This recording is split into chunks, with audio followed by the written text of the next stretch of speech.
अभिनव झा की अनोखी कक्षा में आपका फिर से एक बार स्वागत है। हम लोग आगे कंटिन्यू करने के लिए जा रहे हैं केस लॉज के बारे में अपनी चर्चा। अब हम लोग बात करते हैं पार्ले प्लास्टिक लिमिटेड के केस लॉज के बारे में। पार्ले प्लास्टिक लिमिटेड, जैसा कि आपको पता है कि पार्ले जी बिस्किट जो है वो बहुत फेमस है। ये जो पार्ले जी जिसमें ये बच्ची आपको दिखाई दे रही है वो अब बच्ची नहीं है, वो 60+ हो चुकी है। तो ये न्यूज़ रिपोर्ट आप देख सकते हो, पार्ले गर्ल झाली आजी, मतलब अब वो दादी बन चुकी है। ठीक है, तो इतनी बड़ी हो चुकी है वो, लेकिन अभी भी उनको क्या मिलता है, इसका जो पैसा मिलता है, उन्होंने कई साल पहले जब ऐड किए थे तो उनको क्या मिलता है, उसकी वजह से उनको रॉयल्टी वगैरह सब मिलता है। अब जहाँ तक बात करते हैं कि यानी कि इन्होंने अपने सब्सटेंशियल पार्ट ऑफ लाइफ में इन्होंने ज़्यादा से ज़्यादा जो इनकम कमाया है वो अपने बचपन में किए गए पार्ले जी के ऐड से ही कमाया है। तो यहाँ पर आपको पार्ले प्लास्टिक से सब्सटेंशियल पार्ट ऑफ बिजनेस, ठीक है, ये वर्ड आपको याद रखना है। एक आता है आपका सेक्शन 220, इसमें एक आता है आपका सबसेक्शन ई। 220 सेक्शन में सबसेक्शन ई आता है। इसमें क्या बोला गया है कि लोन एंड एडवांस जो होता है, अगर स्पेसिफाइड शेयर होल्डर को या फिर शेयर होल्डर जिसमें इंटरेस्ट रखते हैं या उस कंसर्न को दिया जाता है। जैसा कि आपको पता है ये वाला 222 सबसेक्शन ई सेक्शन, ठीक है, इसमें क्या बताया गया है कि अगर मान लो कि आउट ऑफ एक्यूमुलेटेड प्रॉफिट, ऐसी कंपनी जिसमें पब्लिक सब्सटेंशियली इंटरेस्टेड नहीं है, ठीक है, companies in which public are not substantially interested, यहाँ पर भी आप देख सकते हो। तो ऐसी सिचुएशन में क्या होता है, ऐसी सिचुएशन में अगर मान लो कि आपका स्पेसिफाइड शेयर होल्डर को, यानी कि जिसने 10% या उससे ज़्यादा वोटिंग पावर रखा है या फिर किसी कंसर्न में उसका इंटरेस्ट है, ठीक है, तो उस कंसर्न को लोन या एडवांस दिया जाता है तो उसको डीम डिविडेंड जो है वो माना जाता है। लेकिन इसी सेक्शन में 222 सबसेक्शन ई में आपने एक्सेप्शन देखा होगा कि आपका अगर मान लो कि जो सब्सटेंशियल पार्ट ऑफ बिजनेस है जिस कंपनी का लोन एंड एडवांस देना ही उसका काम है, ऑर्डिनरी कोर्स ऑफ बिजनेस है, तो ऐसी परिस्थिति में वो अगर loan and advance ordinary course of business के तहत देती है तो उसको यहाँ पर डीम डिविडेंड नहीं माना जाता है, तो वहाँ पर वर्ड यूज़ किया गया है सब्सटेंशियल पार्ट ऑफ बिजनेस। तो अब जहाँ तक बात करते हैं कि ये सब्सटेंशियल पार्ट ऑफ बिजनेस किसको माना जाएगा, ये आपको टेस्ट करना है। और इसको टेस्ट करने के लिए आप क्या डिटरमाइन करोगे, जैसे कि जनरली लॉ में आपने पढ़ा होगा कि मोर देन 50% प्रॉफिट या फिर मोर देन 50% वोटिंग पावर, ठीक है, यहाँ पर आखिर ऐसा क्या लिया जाएगा, क्या आधार लिया जाएगा, ये लॉ ने क्लियर नहीं किया है। तो इसी बात पे झगड़ा हो गया। मतलब यहाँ पर सवाल ये उठता है कि आपका जो सब्सटेंशियल पार्ट ऑफ बिजनेस उसका लोन और एडवांस देना है, उसको डिटरमाइन करने का क्राइटेरिया क्या है, क्या इनका सब्सटेंशियल प्रॉफिट देखा जाएगा या फिर टर्नओवर में कितना टर्नओवर जो होता है वो आपका लोन एंड एडवांस देने का बिजनेस है वो देखा जाएगा, या फिर टोटल एसेट्स देखा जाएगा, या फिर नेट एसेट्स देखा जाएगा।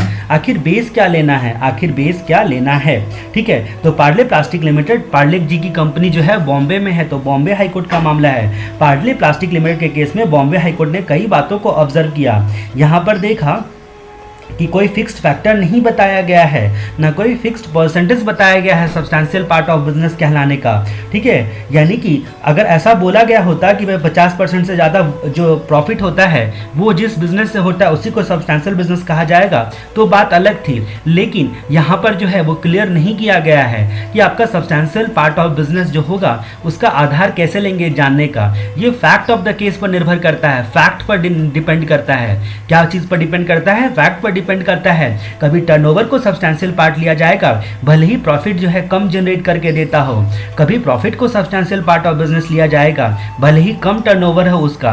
कभी लोन या एडवांस जो है वो स्पेसिफिक डिवीजन से लेते हैं तो उसका परसेंटेज लेते हैं, तो कभी प्रॉफिट का परसेंटेज लेते हैं, कभी स्पेसिफिक डिवीजन का मैन पावर का टोटल निकालते हैं, तो कभी कैपिटल एम्प्लॉयड देखते हैं। मतलब यहाँ पर देखा गया कि वो फैक्ट ऑफ द केस पर डिपेंड करता है। अब दिमाग में ये सवाल आ रहा होगा कि कोई तो फैक्टर ऐसा होना चाहिए, ठीक है, जो ओवरऑल का जिसका सब्सटेंशियल पार्ट हो, यानी कि 50% से ज़्यादा हो या कोई स्पेसिफाइड परसेंट से ज़्यादा हो, ठीक है। तो ऐसा कोई भी टर्म नहीं दिया गया है। अब जहाँ तक बात करते हैं कि आपके दिमाग में आ रहा होगा कि अगर क्वेश्चन में लिखा रहेगा तो हम लोग समझ लेंगे कि भाई कोई बेस ले लेंगे एक और, मान लो कि टोटल एसेट्स आपने बेस ले लिया, आपको बुक में क्वेश्चन में लिखा हुआ है कि मतलब टोटल एसेट्स का 42% जो था वो आपका लोन और एडवांस में इंगेज था, तो आप बोल दोगे कि सब्सटेंशियल पार्ट ऑफ बिजनेस नहीं है अगर ये इन्फॉर्मेशन केवल दिया गया है तो। लेकिन पार्ले प्लास्टिक लिमिटेड के केस में जो आपका लोन और एडवांस देने वाला जो सब्सटेंशियल पार्ट ऑफ बिजनेस का डिवीजन था उसमें मात्र 42% ऑफ टोटल एसेट्स इंक्लूड था, इन्वॉल्व था कंपनी का, ठीक है, लोन एंड एडवांस देने वाले डिसीजन में, यानी कि लेस दैन 50% था। लेकिन अगर इसका प्रॉफिट को, जो लोन एंड एडवांस देने का जो प्रॉफिट है उसको एक्सक्लूड कर दिया तो फिर बिजनेस का फिगर जो है वो लॉस में दिख रहा था। इसीलिए हाईकोर्ट ने बोला कि भले ही कोई बेस नहीं दिया गया है उसके बावजूद भी सब्सटेंशियल पार्ट ऑफ बिजनेस को यहाँ पर क्या माना जाएगा, लोन एंड एडवांस देना सब्सटेंशियल पार्ट ऑफ बिजनेस माना जाएगा, क्योंकि अगर लोन एंड एडवांस देने वाले डिवीजन के प्रॉफिट को हम एक्सक्लूड करते हैं तो इनका प्रॉफिट जो होता है या तो सब्सटेंशियली रिड्यूस हो जाता है या फिर लॉस होता है। मतलब कोई बेस आपको नहीं देखना है, आपको चेक करना है कि अगर वो बिजनेस ना हो तो एसएससी पर इंपैक्ट क्या पड़ेगा, उसके आधार पर डिसीजन लिया गया। अगला केस के बारे में हम लोग चर्चा करते हैं। अगला केस है आपका प्रदीप कुमार मल्होत्रा का केस, वीर विक्रम वैद्य का केस, वीर विक्रम वैद्य का केस। वीर विक्रम वैद्य बॉम्बे हाई कोर्ट का मामला है, 2014 का मामला है, बॉम्बे हाई कोर्ट का मामला है, 2014 का मामला है, ठीक है। तो ये हीरो जो थे, मान लो कि पिछले जन्म में इनकी बहुत बड़े किंग थे, बहुत बड़े राजा थे, ठीक है, जैसे बाजीराव की यहाँ पर फोटो आपको दिख रही है, बाजीराव थे, लेकिन अगले जन्म में वो बॉम्बे में पैदा हुए थे और एक कंपनी में काम करते थे। जिस कंपनी में काम करते थे उसमें सब्सटेंशियल इंटरेस्ट भी होल्ड करते थे, साथ में जो है उस कंपनी के डायरेक्टर वगैरह भी थे। अब बॉम्बे में इनकी बहुत बड़ी प्रॉपर्टी थी, मतलब इनकी पिछले जन्म की प्रॉपर्टी उनको वापस से मिल गई, ठीक है। तो मान के चलो कि बॉम्बे में इनकी बहुत बड़ी प्रॉपर्टी थी जिसमें जो है टूटे फूटे मकान जैसे थे, ठीक है। तो इन्होंने कंपनी को लीज पर दे दिया। वीर विक्रम वैद्य ने आपका क्या किया, ट्रिपल वी ऐसे करके भी आप याद रख सकते हो, वीर विक्रम वैद्य बॉम्बे हाईकोर्ट का मामला, ठीक है। अब देखो कोई राजा महाराजा रजवाड़ी टाइप का नाम है यहाँ पर, इसीलिए मेरे दिमाग में बाजीराव आया, ठीक है। राजा रजवाड़ी टाइप का अगर नाम वगैरह सब होता है तो आपको इसीलिए मैंने ऐसा एसोसिएट किया चीज़ों को। अब जहाँ तक बात करते हैं कि इस जन्म में ये बॉम्बे में पैदा हुए थे, बहुत सिंपल आदमी थे और एज ए एम्प्लॉय किसी कंपनी में काम करते थे और साथ में एज ए डायरेक्टर एम्प्लॉय काम तो करते ही थे, साथ में उन्होंने सब्सटेंशियल इंटरेस्ट भी रखा हुआ था उसी कंपनी में। अब इस कंपनी को जरूरत पड़ी, जिसमें ये काम करते थे उसको जरूरत पड़ी लीज पर प्रॉपर्टी लेने की, तो इन्होंने क्या किया, भैया लीज पर प्रॉपर्टी हमारी जो खानदानी प्रॉपर्टी है उसको ले लो, लेकिन इसमें कोई भी खर्चे वर्चे करने के लिए मुझे मत बोलना। अब कंपनी ने इस प्रॉपर्टी को लीज पे ले ली और कंपनी ने लीज प्रॉपर्टी पर लेने के बाद यहाँ पर क्या किया, उसका रिपेयर एंड रिनोवेशन करवाया। अब जहाँ तक बात करते हैं कि रिपेयर एंड रिनोवेशन पर खर्चा किया कंपनी ने, और कंपनी ने जब रिपेयर एंड रिनोवेशन पर जो खर्चा किया, क्योंकि इसका ओनर जो था वो ये था आपका वीर विक्रम वैद्य था, तो इसकी वजह से इन्होंने क्या किया, असेसिंग ऑफिसर ने बोला कि भैया ये जो एसएससी है आपका, ये जो सब्सटेंशियल शेयर होल्डर है, ठीक है, उसके हाथ में डीम डिविडेंड माना जाएगा। जो रिपेयर एंड रिनोवेशन खर्चा जो कंपनी ने किया है, ठीक है, उसको डीम डिविडेंड माना जाएगा। अब क्योंकि सब्सटेंशियल इंटरेस्ट ये जो है वो कंपनी में होल्ड करता है, इसीलिए 222 सबसेक्शन ई अप्लाई हो जाएगा और ये जो खर्चा कंपनी ने किया है इसकी प्रॉपर्टी पे, जिसको लीज पर कंपनी ने लिया है, उसको क्या माना जाएगा, उसको डीम डिविडेंड माना जाएगा। तो सवाल ये उठा वीर विक्रम वैद्य का। तो मैंने आपको क्या बोला कि सब्सटेंशियल शेयर होल्डर था वीर विक्रम वैद्य, ठीक है, उसने प्रीमाइस को अपना लीज आउट कर दिया कंपनी को, कंपनी ने रिपेयर एंड रिनोवेशन करवाया और रिपेयर एंड रिनोवेशन को असेसिंग ऑफिसर ने डीम डिविडेंड माना, ठीक है। तो ये मामला बॉम्बे हाईकोर्ट तक गया। बॉम्बे हाईकोर्ट ने बोला कि यहाँ पर कोई मनी पे नहीं किया गया है या फिर लोन या एडवांस बोलकर कुछ नहीं दिया गया है शेयर होल्डर को, जिसका सब्सटेंशियल इंटरेस्ट हो उसको कोई लोन और एडवांस नहीं दिया गया है, खर्चे को आप लोन एंड एडवांस नहीं बोल सकते हो।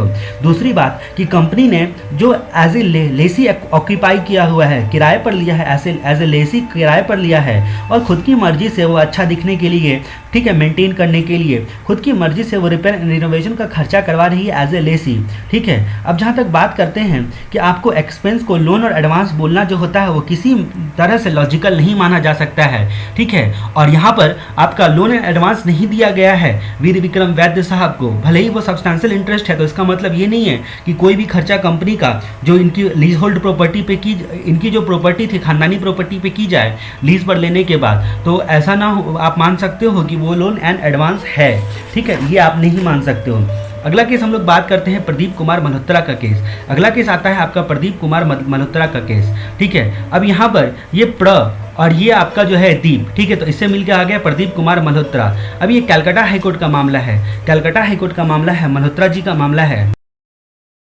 अभी जो मल्होत्रा जी थे, प्रदीप कुमार मल्होत्रा जी, ये बहुत पैसे वाले थे, बहुत अमीर थे ये, ठीक है। अब कंपनी को लोन लेना था, तो कंपनी ने, ये जो मल्होत्रा जी थे वो सब्सटैंशियल शेयर होल्डर भी थे कंपनी के ये सब्सटैंशियल शेयर होल्डर भी थे, और उस कंपनी को लोन लेना था जिसके ये सब्सटैंशियल शेयर होल्डर थे।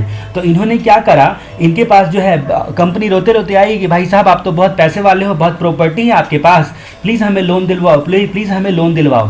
तो प्रदीप कुमार मल्होत्रा जी ने बोला कि ठीक है, मैं अपनी प्रॉपर्टी को बैंक को मॉर्गेज कर देता हूँ और मॉर्गेज रखकर कंपनी आपको लोन दिलवा देता हूँ। अब क्योंकि लोन जो है अगर कंपनी नहीं चुका पाई तो बेचारा जो है प्रदीप कुमार मल्होत्रा जी फंस जाएगा। इसकी वजह से इन्होंने क्या किया, इन्होंने बतौर सिक्योरिटी जो होता है कंपनी से कुछ एडवांस रखवा लिया, कंपनी से कुछ एडवांस रखवा दिया।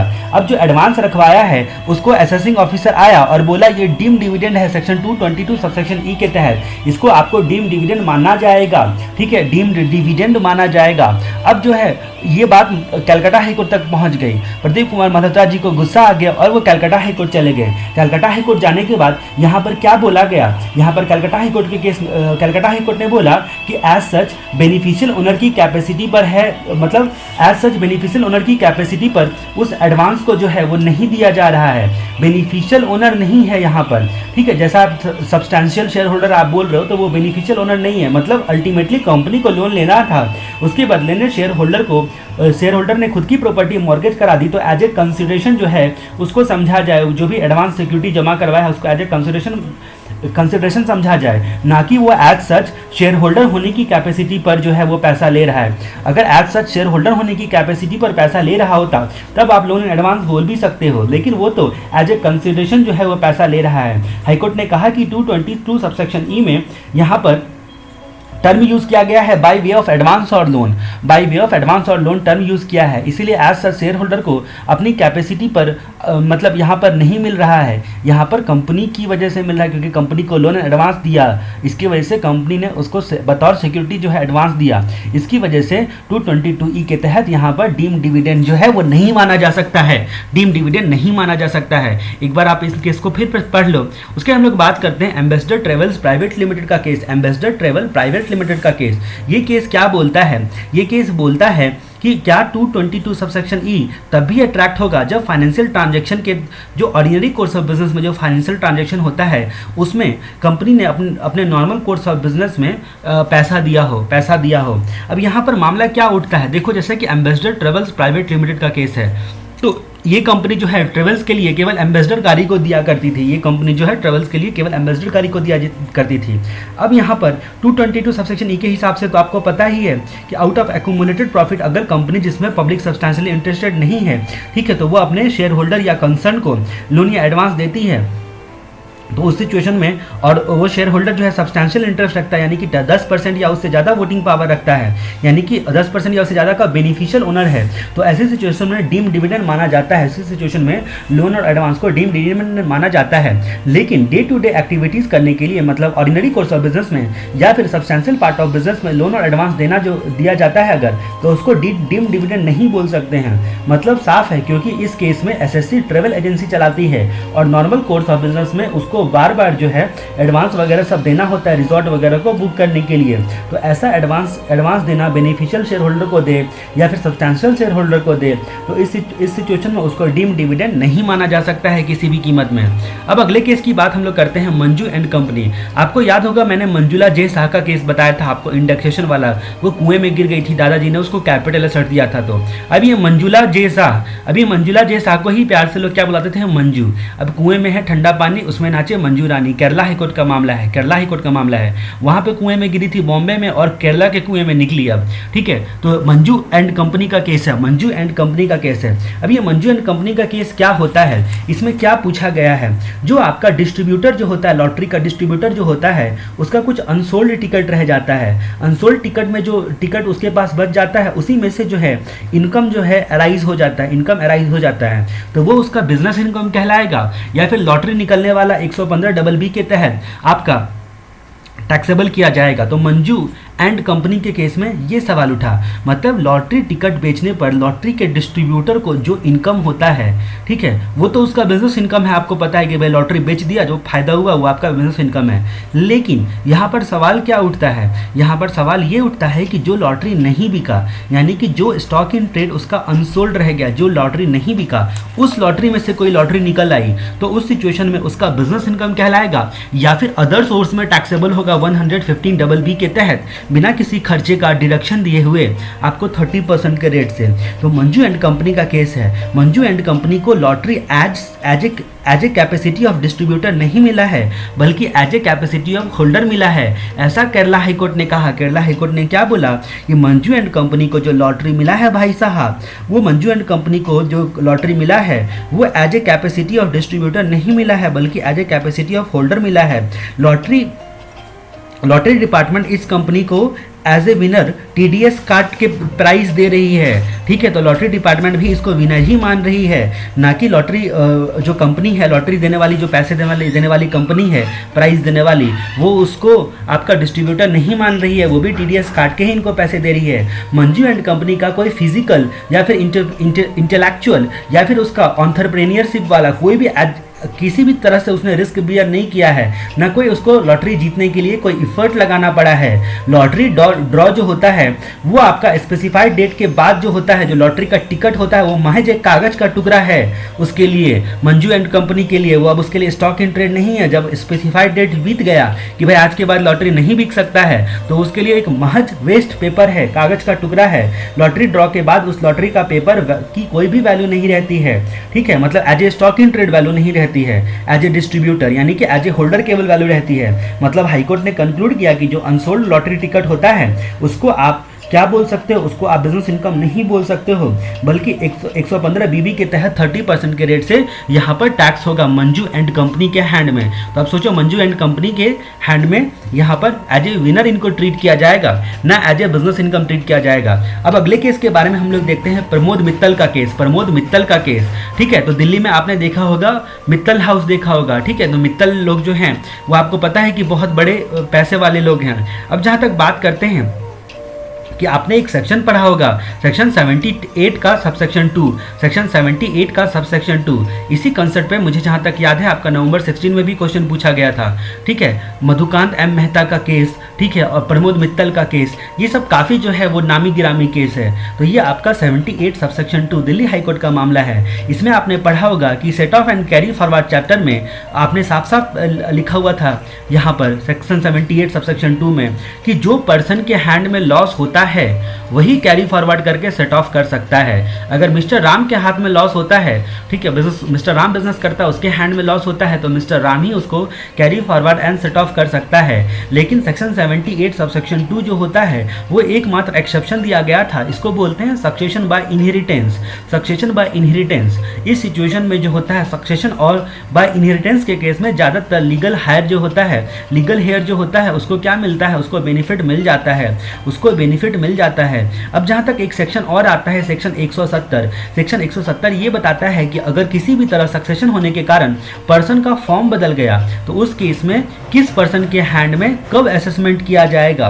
ये 170 बताता है कि अगर फॉर्म बदल गया तो जैसे कि यहाँ पर क्या हुआ कि जो मतलब फादर के मरने के बाद, फादर का इंडिविजुअल प्रोप्राइटरशिप का बिजनेस था, ठीक है, उसके मरने के बाद उनके बेटों ने पार्टनरशिप फॉर्म बना लिया। तो फॉर्म बदलने के बाद कैसे क्या ट्रीटमेंट होगा ये 170 बताता है। अगर पर्सन बदल जाए तो इनकम टैक्स की नज़रों में सक्सेशन बाय इनहेरिटेंस तभी होगा जब मात्र वही लोग जो हैं, सक्सेशन बाय इनहेरिटेंस तभी होगा 78 सबसेक्शन 2 में जब उसके लीगल हेयर ने ही फॉर्म को बदला है, ठीक है, तभी माना जाता है, अदरवाइज नहीं माना जाता है बाकी केस में। एक और केस आता है सरोज अग्रवाल का केस, प्रमोद मित्तल का केस और MMM का केस, मधुकांत M मेहता। बस दो आपको याद रखना है, ज़्यादा याद नहीं रखना है, मैं रेफरेंस के लिए बोल रहा हूँ क्योंकि मेरे सुनने के बाद जब आप पढ़ते रहोगे तो ये सारी चीज़ें आपको मिलेगी। MMM का case, Madhukant M Mehta, Madhukant M Mehta का केस, इसके बाद हम लोग देखेंगे। अभी फिलहाल सरोज अग्रवाल के बारे में मैं बता रहा था। तो सरोज अग्रवाल के केस में यहाँ पर बोला गया था कि एक फर्म जिसमें एक पार्टनर का डेथ हो जाता है तो उसके बदले में उसका जो एक लीगल हेयर होता है उसको उस पार्टनर की जगह पर रिप्लेस कर दिया जाता है। भाई उसका बच्चे को, उसके बेटे भाई बड़े हो गए हैं, अब उसका बेटा को पार्टनर बना लिया। पहले भी 4 पार्टनर था, अब उसकी जगह पे उसका बेटा आ गया, बना लिया। तो उस सिचुएशन में मरने वाले का जो लॉस होता है उसको carry forward and set of कर लिया, ठीक है, कर लिया जा सकता है। यहाँ पर पर्सन नहीं बदला है, ठीक है, पर्सन तो फर्म ही रहेगा, लेकिन फर्म का रिकॉन्स्टिट्यूशन हुआ है बिना डिसॉल्व किए हुए, ठीक है। तो ये केस एक अलग केस था, एक अच्छा केस था। ये केस था आपका सरोज अग्रवाल का केस। कौन से अग्रवाल का केस? सरोज अग्रवाल का केस। तो सरोज, ठीक है, सरोज अग्रवाल, प्रमोद मित्तल और ट्रिपल एम यानी कि मधुकांत एम मेहता, ठीक है। तो एक केस आपका मधुकांत एम मेहता का था जिसमें सोल प्रोप्राइटर था, सोल प्रोप्राइटर टपक गया, सोल प्रोप्राइटर फादर जो है उसकी डेथ हो जाती है। तो उसके बाद लीगल हेयर लोग उनके बिजनेस को एज ए फर्म जो होता है, एज ए फर्म जो होता है वो सक्सेशन जो है कर लेता है एज ए फर्म। अब यहाँ पर पर्सन बदला, यहाँ पर कौन बदला? पर्सन बदला, लेकिन सक्सेशन जो होता है वो लीगल हेयर को ही हुआ है। इसीलिए पिछले सोल प्रोप्राइटरशिप का जो भी लॉस होता है वो नए पार्टनरशिप फर्म के नाम पर set of and carry forward किया जा सकता है। मतलब सेक्शन 78 सबसेक्शन 2 का एक्सेप्शन आता है। पर यहाँ पर प्रमोद मित्तल के केस में क्या हुआ? पर्सन बदल रहा है, पार्टनरशिप फर्म से जो है वो सोल प्रोप्राइटर बना, ठीक है। और यहाँ पर प्रमोद मित्तल के केस में कुछ कहानी अलग ही थी। प्रमोद मित्तल मुंह उठा के वो चले आए थे आपका 78 सबसेक्शन 2 का बेनिफिट मांगने के लिए। प्रमोद मित्तल ने क्या किया? पहले फर्म था, अब ये फर्म था तो ये फर्म डिसॉल्व होने के बाद इसने जो है प्रोप्राइटरशिप बना ली और जो बोला कि जो भैया फर्म के हैंड में जो लॉस था वो हम लोग इसको 78 सबसेक्शन 2 अप्लाई करेंगे, और क्योंकि हम उसके इनहेरिटेंस है, ठीक है, इनहेरिटेंस माना जाएगा, जबकि मामूली सा पार्टनर था वो, ठीक है, इनहेरिटेंस माना जाएगा। प्रोप्राइटरशिप में जो हमने कन्वर्ट कर दिया है तो फर्म का लॉस जो है उसको हम लोग carry forward and set of कर सकते हैं। तो प्रमोद मित्तल को बहुत बेइज्जती की दिल्ली हाई कोर्ट ने और बोला कि आप ऐसा कैसे कह सकते हो 78 सबसेक्शन 2 जो होता है उसमें आपका फॉल करेगा, क्योंकि आपका फॉर्म बदल रहा है, फर्म से जो है अब प्रोप्राइटरशिप बन रहा है। तो उस सिचुएशन में आप जो है एज ए इंडिविजुअल पार्टनर किसी भी तरह से आप 78 सबसेक्शन 2 का बेनिफिट उठाने के लायक नहीं हो, आप नालायक हो। उसके बाद जहाँ तक बात करते हैं हम लोग अगले चैप्टर के बारे में, deduction from the gross total income. आपने ट्रस्ट के चैप्टर में पढ़ा होगा कि सेक्शन 11-12 का एग्जाम्पशन तभी मिलता है जब 85% जो होता है, जो उनका टोटल रिसीट होता है ट्रस्ट का, ठीक है, 12AA वाले ट्रस्ट का, उसका 85% जो होता है वो इंडिया में चैरिटेबल पर्पस के लिए अप्लाई कर दिया जाता है प्रीवियस ईयर में। अगर चैरिटेबल पर्पस के लिए अप्लाई नहीं करते हो भारत में, इंडिया में, तो ऐसी परिस्थिति में आपको 11/5 के मैनर में इन्वेस्टमेंट कर दिया जाता है असेसिंग ऑफिसर का परमिशन लेके, तभी भी आपको बेनिफिट मिल जाता है। अब यहाँ पर 85 का जो है वो कंप्लाई नहीं किया। अब आपको पता है कि एक सेक्शन होता है 80G सेक्शन होता है दान, मतलब डोनेशन देने का आपका सेक्शन। इसमें यानी कि जो भी कंट्रीब्यूशन करेगा उसको, जो आपको ट्रस्ट या इंस्टीट्यूशन को कंट्रीब्यूट करेगा, पैसा देगा, उसको 80G के तहत डिडक्शन मिलेगा। 80G जो होता है डिडक्शन जो है वो देता है। अब जहाँ तक बात है श्री गोविंद भाई जेठालाल नाथवानी चैरिटेबल ट्रस्ट, तो श्री गोविंद भाई जेठालाल जो थे वो बड़ा ही आपका क्या बोलते हैं चैरिटेबल एक्टिविटीज़ करते थे, बहुत अच्छे आदमी थे, चैरिटेबल या रिलीजियस एक्टिविटी करते थे। तो लोगों ने सोचा कि ये बेचारा अकेला आदमी इतना काम कर रहा है तो इसको क्यों ना कंट्रीब्यूशन दिया जाए। अब कंट्रीब्यूशन अगर हम कुछ देंगे तो हमको 80G में डिडक्शन भी तो मिलना चाहिए, ठीक है। तो इनको बोला, जेठामलानी को बोला, श्री गोविंदा भाई Jethalal Nathwani charitable trust, Gujarat high court का मामला है, ये गुजराती नाम आपको दिख रहा है तो ध्यान रखना, गुजरात हाईकोर्ट का मामला है और ये बड़े दयालु किस्म के आदमी थे और बड़े दान दक्षिणा करते थे। तो अब जहाँ तक बात होती है, यहाँ पर जब असेसिंग ऑफिसर के पास वो 80G का सर्टिफिकेट लेने के लिए गए तो आपको असेसिंग ऑफिसर ने क्या बोला, यहाँ पर जो आपका स्पेसिफाइड अथॉरिटी के पास जो गए 80G का सर्टिफिकेट लेने के लिए कि भैया हमें 80G का सर्टिफिकेट दे दो, जिससे हमें कोई भी अगर कॉन्ट्रीब्यूशन देता है तो उसको भी लाभ हो, उसको भी आपको डिडक्शन मिल जाए आपके इनकम टैक्स एक्ट के तहत। तो इसका 80G का सर्टिफिकेट देने से मना कर दिया और ये बोला कि भैया आपने 85% नहीं नहीं अप्लाई किया है चैरिटेबल पर्पस के लिए प्रीवियस ईयर में, इसलिए हम आपको एटीजी का सर्टिफिकेट नहीं दे सकते हैं। अब सवाल यहाँ पर यही उठता है कि क्या आपका एटीजी का अप्रूवल इस ग्राउंड पर डिनाई किया जा सकता है कि ट्रस्ट ने 85% अपने इनकम का चैरिटेबल पर्पस के लिए इस्तेमाल नहीं किया? क्या इस ग्राउंड पर डिनाई किया जा सकता है? क्या एटीजी का अप्रूवल ग्रांट करने से मना किया जा सकता है इस ग्राउंड पर कि ट्रस्ट ने 85% इनकम को अप्लाई नहीं किया है चैरिटेबल पर्पस के लिए? हाईकोर्ट ने ऑब्जर्व किया कि एटीजी जो होता है ट्रस्ट के असेसमेंट से रिलेटेड नहीं है। एटीजी आपका ट्रस्ट का असेसमेंट करने के लिए कुछ भी नहीं चर्चा करता है, असेसमेंट से रिलेटेड नहीं है, ठीक है। इसीलिए अप्लाई किया या फिर ना किया उससे यहाँ पर कोई लेना देना नहीं है। दूसरी बात हाईकोर्ट ने बोली कि एटीजी का डिडक्शन, एटीजी जो होता है वो डिडक्शन से डील करता है, ठीक है। जो पर्सन ट्रस्ट को डोनेशन देता है उसके डिडक्शन से डील करता है, ठीक है। जो पर्सन जो डोनेट करता है, ठीक है, डोनेट करने वाले पर्सन से डील करता है, ना कि आपको उसका जो है क्या बोलते हैं जो ट्रस्ट चलाता है उससे कोई लेना देना नहीं है। ट्रस्ट 12AA में रजिस्टर्ड होता है तो डोनेशन उसका इनकम माना जाता है और इनकम को पहले आएगा फिर अप्लाई करने की बात देखी जाएगी, और अप्लाई करेगा तब उसको 11-12 का मिलेगा, नहीं करेगा तो उसको टैक्स लग जाएगा।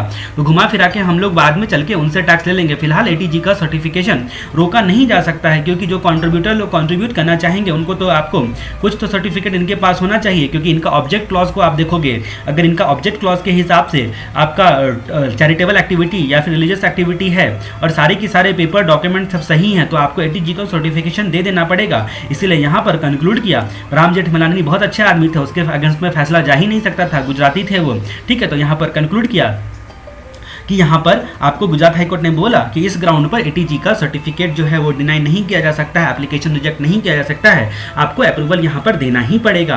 अब हम लोग बात करते हैं अगले केस के बारे में, Swarnagiri wire insulation private limited. एक जो है आपको इंसुलेशन पड़ने वाला है, इंजेक्शन पड़ने वाला है, और पता है इंजेक्शन जो होता है उसका जो वायर होगा ना वो सोने का होगा, ठीक है, सोने का होगा। तो आपको जैसे ही वो सोने का इंजेक्शन पड़ेगा तो उससे क्या फायदा होगा ना कि आसमान से ना सोना गोल्ड गिरने लगेगा, गोल्ड टपकने लगेगा, मतलब गोल्ड ना भी टपके लेकिन सब कुछ आपको चारों तरफ पीला पीला दिखाई देगा। तो आपको याद रखना है Swarnagiri wire insulation private limited. और जैसे कि आपको पता है कि केरला आयुर्वेदिक जो होता है बहुत पॉपुलर होता है, वैसे ही कर्नाटका का इंजेक्शन जो है वो बहुत पॉपुलर है। इस तरह से आपको कर्नाटका का इंजेक्शन करके Swarnagiri wire insulation private limited का केस जो है वो आपके एसोसिएशन मेथड से एसोसिएट कर लेना है, किसी भी तरह करके जोड़ के आपको समझ लेना है। तो हम लोग यहाँ पर बात करते हैं स्वर्णगिरी वाला केस की बात करते हैं। ये आपके डिडक्शन चैप्टर में आता है, ये आपका कौन सा चैप्टर में आता है? डिडक्शन चैप्टर में आता है। तो यहाँ पर क्या हुआ कि आपको जैसा कि पता है ATIA जो होता है, विजी सर के समरी बुक में भी शॉर्ट में आपको ये केस लिखा हुआ मिल जाएगा, ठीक है, जो काफ़ी इंपॉर्टेंट कि ये केस है इसलिए आपको ध्यान देना है, विजी सर की समरी बुक में भी आपको मिल जाएगा। ATIA में स्पेसिफाइड अंडरटेकिंग, जो कि आपको पता है कि जो ATIA का डिडक्शन लेने वाला जो अंडरटेकिंग होगा उसको आप क्या बोलोगे? Eligible undertaking, eligible undertaking. अब इसके अलावा बाकी जो होगा उसको क्या बोलोगे? Non eligible undertaking. अब जो ATIA का डिडक्शन ले सकता है उसको बोला एलिजिबल और अदर को बोला नॉन एलिजिबल। यहाँ पर कंपनी के 2 यूनिट थे, यूनिट ए एलिजिबल था, ठीक है, एलिजिबल यूनिट ए था, और नॉन एलिजिबल जो यूनिट था वो यूनिट बी था। अब जहाँ तक बात करते हैं कि जो एलिजिबल यूनिट था उसको 100 करोड़ का प्रॉफिट हुआ था, 100 करोड़ का प्रॉफिट। तो आपको पता है कि स्पेसिफाइड प्रीवियस ईयर तक इनका क्या होता है? 100% प्रॉफिट जो होता है उसका डिडक्शन मिल जाता है ATIA के तहत। लेकिन यहाँ पर इनको क्या हुआ? 120 करोड़ का जो है वो इनका डेप्रीशिएशन ही हो गया, 120 करोड़ का डेप्रीशिएशन ही हो गया। मतलब बुक्स ऑफ अकाउंट्स में देखा जाए तो 20 करोड़ का लॉस था इनका, जो एलिजिबल बिजनेस था 20 करोड़ का लॉस था। अब ये इस साल तो ATIA का बेनिफिट ले नहीं सकते हैं क्योंकि प्रॉफिट होगा तभी बेनिफिट ले सकते हैं ATIA का। इसलिए इन्होंने क्या किया, जो नॉन एलिजिबल बिजनेस था, मान लो उसका प्रॉफिट जो था वो 70 करोड़ का था, इसमें से ये अनएब्जॉर्ब्ड लॉसेस को जो है वो सेट ऑफ कर लिया। इसको सेट ऑफ करने के बाद डायरेक्ट 50 करोड़ पे इन्होंने टैक्स दे दिया, अनएब्जॉर्ब्ड डेप्रिसिएशन सेट ऑफ करने के बाद 50 करोड़ पे इन्होंने टैक्स दे दिया। असेसिंग ऑफिसर ने मना किया, असेसिंग ऑफिसर ने बोला कि भैया आप नॉन एलिजिबल के लिए पूरा का पूरा 70 करोड़ पे जो है आपको टैक्स देना पड़ेगा, और आप अगले साल जो आपका प्रॉफिट होगा उसमें से एलिजिबल वाले का लॉस एलिजिबल वाले से अगले साल जाकर सेट ऑफ करना। एलिजिबल वाले का मतलब असेसिंग ऑफिसर ने अपने आप को ज़्यादा काबिल समझता था, इसीलिए एलिजिबल को बोला एलिजिबल का लॉस केवल एलिजिबल से सेट ऑफ किया जाए, एलिजिबल का लॉस एलिजिबल का सेट ऑफ किया जाए। तो असेसिंग ऑफिसर से बोला कि भाई साहब आप IDT पढ़ रहे हो क्या? ठीक है, कि आपका NCCD का एप्लीकेशन जो है केवल NCCD को चुकाने के लिए किया जाए, यहाँ पर 1 to 1 बोलकर कोई भी रिलेशन नहीं है। तो असेसिंग ऑफिसर ने जो भी किया उसकी वजह से मामला पहले ट्राइब्यूनल के पास गया।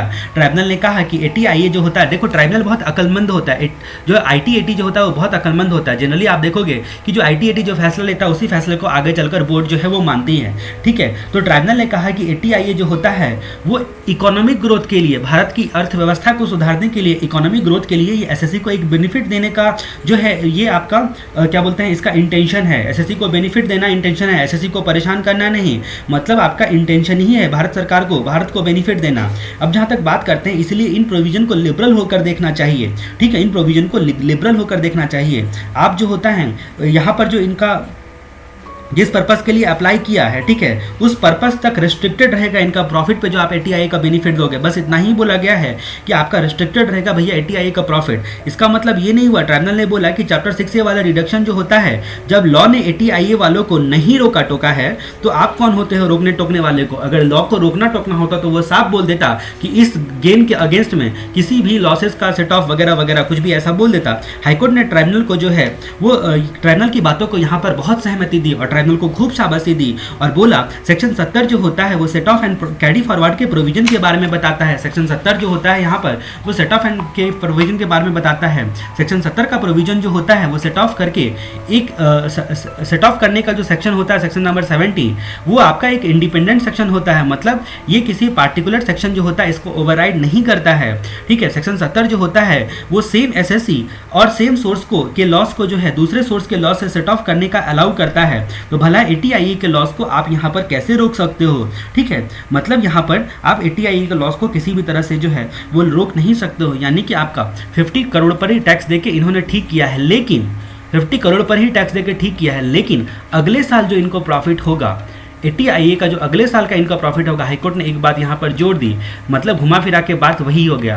अगले साल जो इनका प्रॉफिट हो गया, अगले साल मान लो इनका प्रॉफिट होता है 90 करोड़ का, 90 करोड़ का, तो इस साल का जो सेट ऑफ आपने किया है, हमारे 20 करोड़ के लॉस को सेट ऑफ किया है, उसको घटाना पड़ेगा और केवल 70 पर आपको जो है ATIA का बेनिफिट मिलेगा। ATIA का बेनिफिट केवल आपको 70 पर मिलेगा, ठीक है। तो ये बात जो होता है ये बोल दिया आपके हाईकोर्ट ने। आप एक बार इसको जस्ट रीड कर लो। अगले केस के बारे में हम लोग चर्चा करते हैं। अगला केस आपका किरण इंटरप्राइज का केस, ठीक है, किरण इंटरप्राइज का केस। आपने गाना सुना होगा, जादू तेरी नज़र खुशबू तेरा बदन, ये है तेरी, क्या है, मैं हूँ तेरी किरण, ठीक है, तो तू है मेरी किरण, सॉरी। तो ये किरण इंटरप्राइज का मामला है हिमाचल प्रदेश का। उस मूवी की शूटिंग कहाँ पे हुई थी, हिमाचल प्रदेश। आपने देखा होगा बहुत सुंदर सीन रहता है, वादियाँ रहती है, ठीक है। तो यहाँ पर क्या होता है, जो किरण इंटरप्राइज जो होता है, अब शाहरुख खान तो उसके पीछे पड़ा था, लेकिन शाहरुख खान जो होता है वो लास्ट में जो है मारा जाता है। तो किरण इंटरप्राइज, जो किरण होती है वो एक इंटरप्राइज खोल लेती है, मतलब आपका जो हिमाचल प्रदेश के रिमोट एरिया में वो अपना जो है एक बिजनेस चालू कर लेती है। रिमोट एरिया में वो आपका ऐसा बिजनेस चालू कर लेती है जो ATIA का एलिजिबल बिजनेस होता है, एलिजिबल बिजनेस होता है। तो किरण इंटरप्राइज जो होता है वो आपका एलिजिबल बिजनेस करता था। अभी एलिजिबल बिजनेस करने के लिए इनको रॉ मटेरियल और जो फिनिश गुड्स होते थे वो सप्लाई लाने की ज़रूरत पड़ती थी, अब बहुत दूर से लाना पड़ता था। तो अब किरण इंटरप्राइज बहुत परेशान थे। उसने सनी देओल को बोला कि भाई एक काम करते हैं कि, मतलब उसका हस्बैंड था, भाई कैसे बोल सकती है, तो बोलती है ना कि भाई हमारा जो है रॉ मटेरियल और फिनिश गुड्स ये हमें बहुत दूर से लाना पड़ता है, तो क्यों ना हम लोग हिमाचल प्रदेश छोड़ के दिल्ली मुंबई निकल लेते हैं। तो इस बात पर हिमाचल प्रदेश सरकार डर गई कि भैया कम से कम जो है तुम बिजनेस यहाँ पर कर रहे हो, हम प्रमोट करना चाहते हैं। तो हिमाचल प्रदेश सरकार ने रॉ मटेरियल फिनिश गुड्स को लाने के लिए जो बोला कि भैया जितना भी भाड़ा लगता है वो सब्सिडी के तौर पर हमसे ले लो, ठीक है, सब्सिडी के तौर पर हमसे ले लो। अब जहाँ तक बात करते हैं, जैसा कि आपको पता है ATIA जो होता है उसमें जो प्रॉफिट होता है उसका डिडक्शन मिलता है, ATIA के तहत प्रॉफिट का डिडक्शन मिलता है।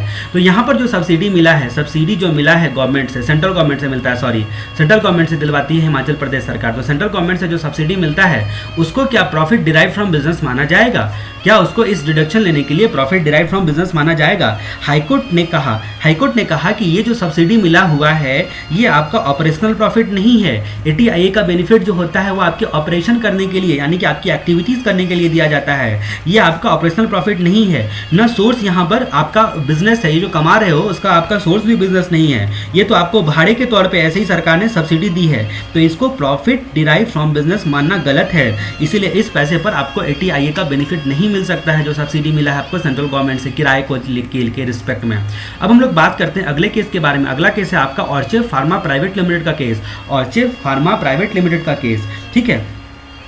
अब जहां तक हम लोग बात करते हैं कि ये ऑर्चिड फार्मा प्राइवेट लिमिटेड के केस में क्या हुआ था,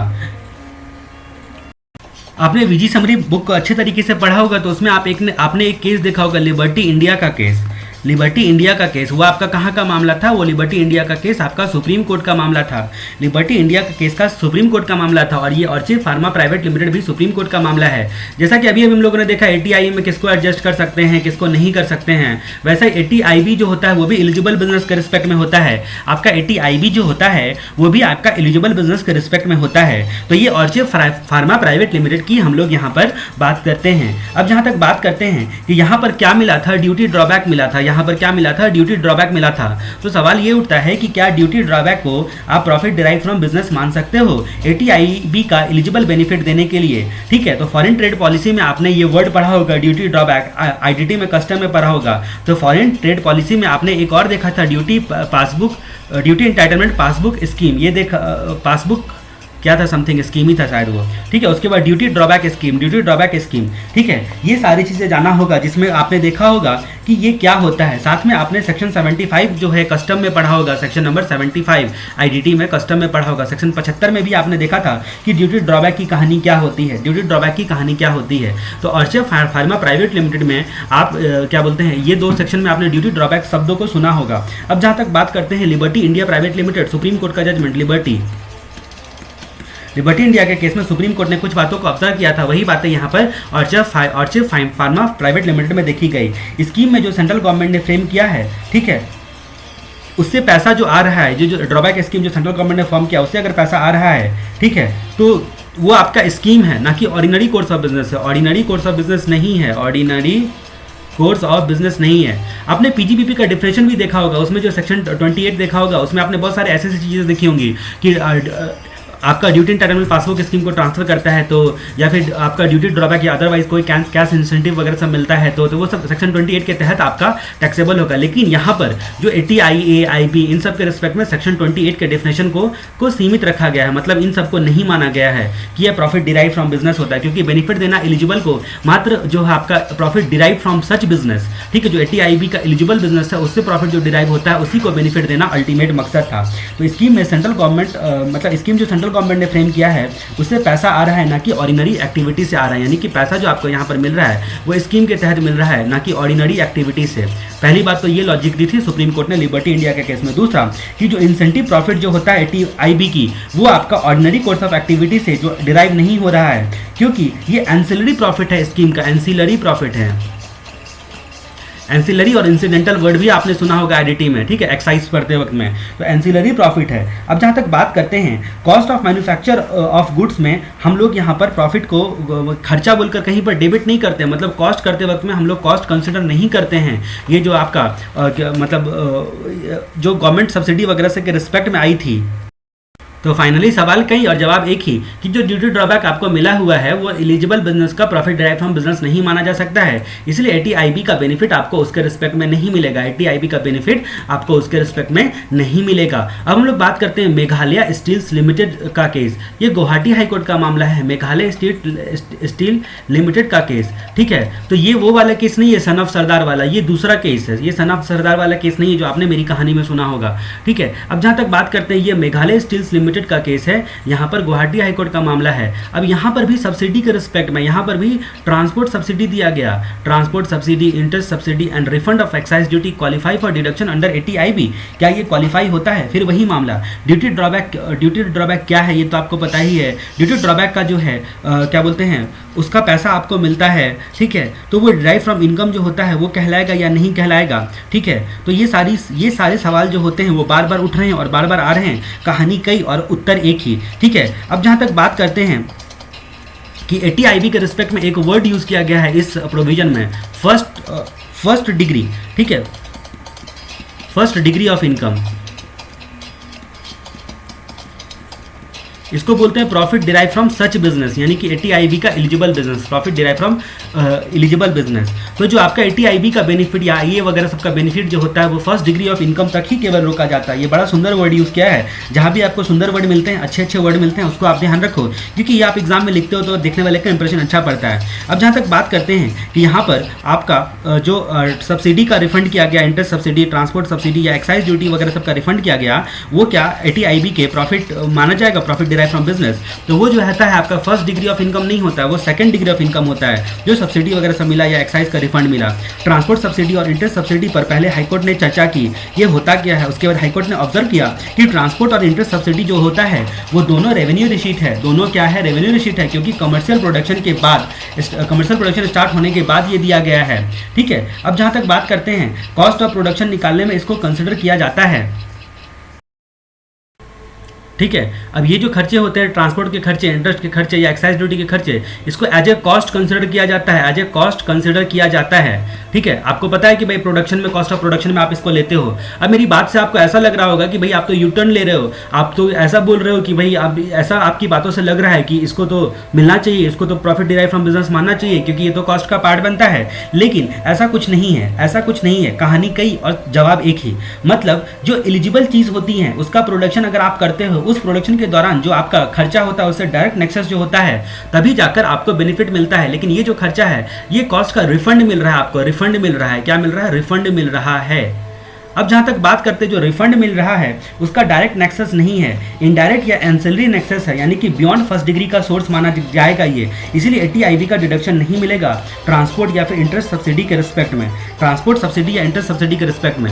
अब यहाँ पर ये जो चर्चा हमने की, जो रिफंड आपको नहीं मिलेगा, वो आप ध्यान दो कि ये सब्सिडी के रिस्पेक्ट में की, आपका इंटरेस्ट सब्सिडी और ट्रांसपोर्ट सब्सिडी के रिफंड के रिस्पेक्ट में की, कि उसको फर्स्ट डिग्री ऑफ इनकम नहीं माना जाएगा। इसलिए 80IB का बेनिफिट उसको उस रिस्पेक्ट में आपको डिडक्शन नहीं मिलेगा। लेकिन अब हम लोग रिफंड की बात करते हैं, जहां पर एक्साइज ड्यूटी का रिफंड किया गया, ये एक अलग हिस्सा और ये एक अलग हिस्सा, ये एक अलग हिस्सा, ये दोनों एक अलग हिस्सा। अब जहां तक बात करते हैं रिफंड ऑफ एक्साइज ड्यूटी के बारे में, तो यहाँ पर हाईकोर्ट ने ऑब्जर्व किया कि एक्साइज ड्यूटी को पे क्यों करना पड़ता है, क्योंकि प्रोडक्शन या मैन्युफैक्चर एक्टिविटी करता है। ठीक है, प्रोडक्शन या मैन्युफैक्चर एक्टिविटी करता है, ठीक है, तो आपका लेवी हो जाता है सेक्शन 3 ऑफ सेंट्रल एक्साइज के तहत। यानी कि प्रोडक्शन और मैन्युफैक्चर एक्टिविटी करते के साथ आपको क्या माना गया, इसको एलिजिबल माना गया। अगर मान लो प्रोडक्शन या मैन्युफैक्चरिंग एक्टिविटी ना करता तो एक्साइज ड्यूटी जो है पे नहीं करना पड़ता।